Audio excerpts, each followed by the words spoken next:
one. Got another one already. The 2014 striped bass season is over in Virginia's coastal waters and on the Chesapeake Bay. There have been some major changes to the regulations, with more to come. There have been some high points and some low points to the season, and it's time to review what happened and to begin to think about future fishing trips and investments of time and money on the rock fishing we all love. Ryan Rogers, a well-known charter captain, is one of a small group of Virginia boat captains that charter and fish full-time. He fishes the bay and the coastal areas in his custom-built 50-foot dead rise, the Midnight Sun. He targets several species of game fish, but relies on the striped bass fishery for the bulk of his business. Well, starting in fall in October, the chumming was great, kind of like we did the filming last year, and that just seems to get a little better every year. As we got into November, everything was going as planned. You know, we were catching the fish. We're getting a little bigger each week. You know, a lot of 28 and 30-inch fish like we see in November. And as December rolled around, late November, December, there were a few big fish starting to trickle in. And, you know, we were hoping, you know, maybe this year they'll turn the corner and we'll get our big fish back like we had and, you know, like we've had all the way up to this point. But they never did. So we did not get the big fish like we're used to, and it was a little disappointment. But the positive out of that was the smaller fish we had. We'd get our limit every day. We fish out of Smith Point, which is about midway of the bay. And, you know, historically, late November into December, we see the fish come into the bay from the ocean. They're feeding on the menhaden. And, you know, every day we troll on those fish and catch the bigger, what I call bigger fish, the 32 to 40-inch plus fish. This year we had a few in late November, and then, you know, we just didn't have them like we normally did. Now, lower part of the bay, the Cape Charles area and all, the eelers did real well on some bigger fish this year, but this year we just did not have the big fish like we're used to. But again, it was much better than 2013. We did get our limit every day on, you know, 20 to say 30-inch fish, real fat, pretty healthy fish, a lot of action.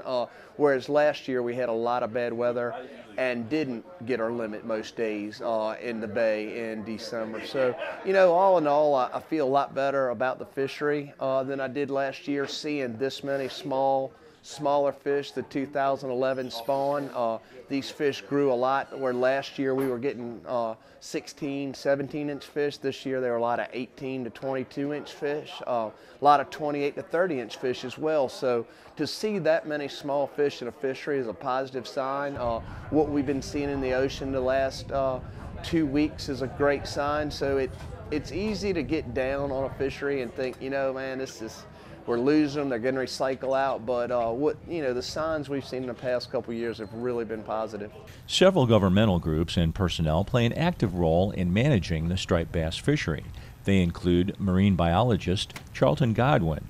One of Charlton's jobs is to complete an annual tagging operation in the Atlantic Ocean in order to monitor and track large female striped bass as they migrate up and down the East Coast and in and out of the bays, rivers, and tributaries that feed the ocean. The holding area for these large fish is about 15 to 25 miles off the coast of Virginia Beach. Well, we're continuing the long-term monitoring programs that have been going on for striped bass up and down the East Coast for going on 25, 30 years now. This year, you know, it seems to be pretty good. We take all of this data and we put it into our stock assessment models, and then we get an idea of trends in abundance of the stock and whether they're increasing or decreasing. They have been in a decreasing trend of abundance here the last since the peak of the stock abundance really in the mid-2000s, and that's due more to just environmental conditions during the spawn. You know, even if there are plenty of females up there, plenty of eggs in the water, you can have just natural environmental conditions that will affect the year class success is what we call it. And we've just had a few poor year classes come through here, and of course the anglers they see that decrease in the abundance in their total catch, but there still seems to be, from all of our indications, plenty of female spawning stock biomass is what we refer to it in the stock to continue this really successful fishery that we've got going on up and down the East Coast. Our most recent assessment indicated that we were over our fishing target level, and the spawning stock biomass was getting close once again to its target. Based on the results of our most recent stock assessment, we have had some reductions here in the commercial and recreational fisheries up and down the coast starting in 2015. The target populations Charlton refers to are the ideal targets for maintaining a healthy striped bass fishery. There is a low threshold that we don't want to cross.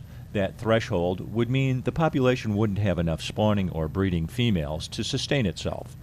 Ryan Rogers runs charters for the biologists in January and sometimes into February to enable them to tag and release about 1,000 striped bass. The biologists also tag additional fish by netting them on trawlers.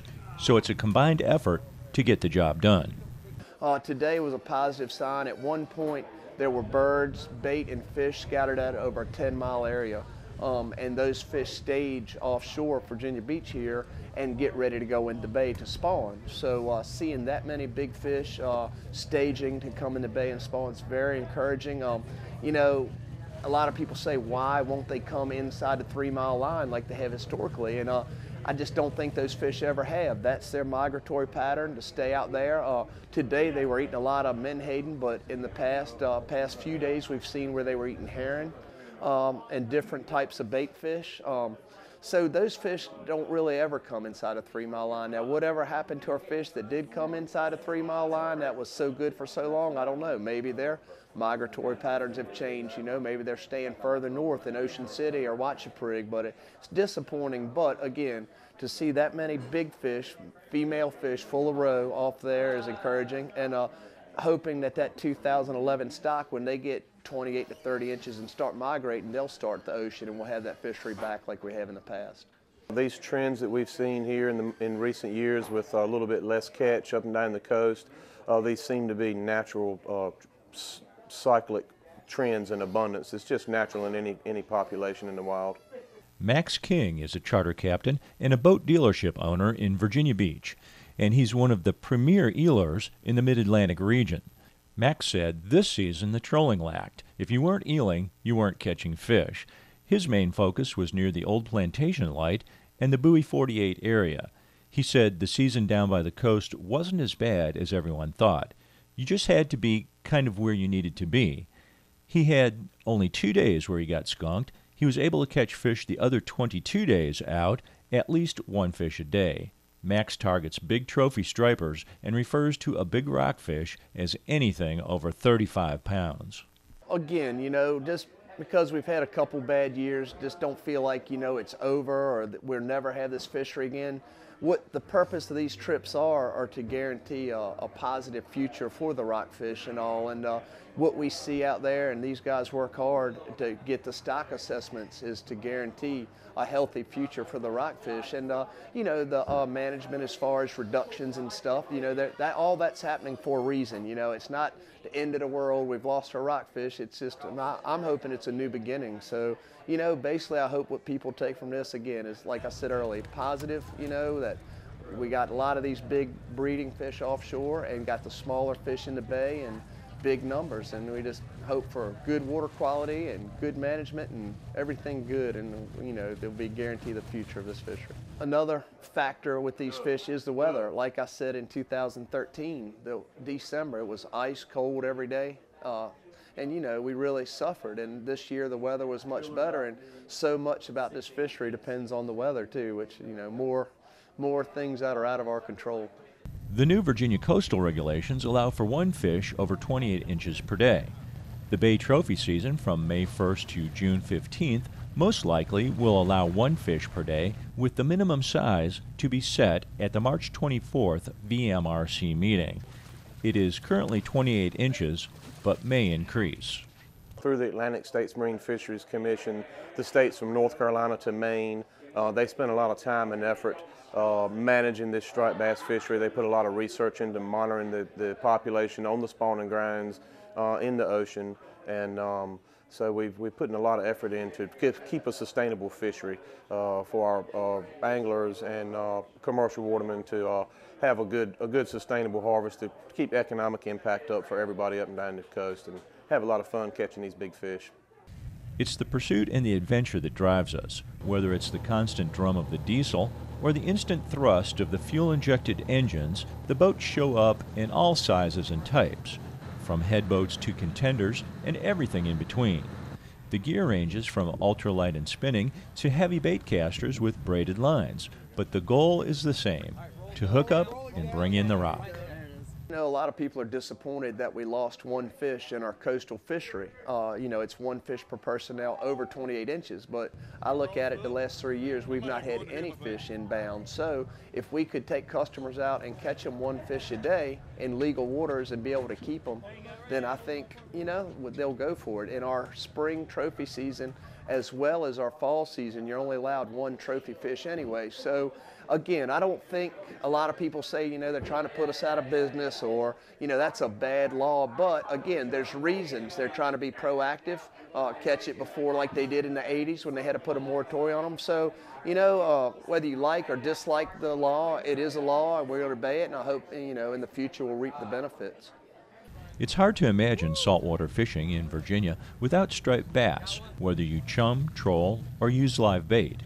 Fortunately, we have a lot of men and women in agencies such as the VMRC and the Atlantic States Marine Fisheries Commission to track and monitor the fish and work toward ensuring a healthy population. We all want to see big numbers of big fish out there. After all, nothing beats the thrill of fighting a big rockfish and watching it land in the net. It looks like the future is bright for fishing in Virginia. From Rudy Inlet, this is Dave Miller.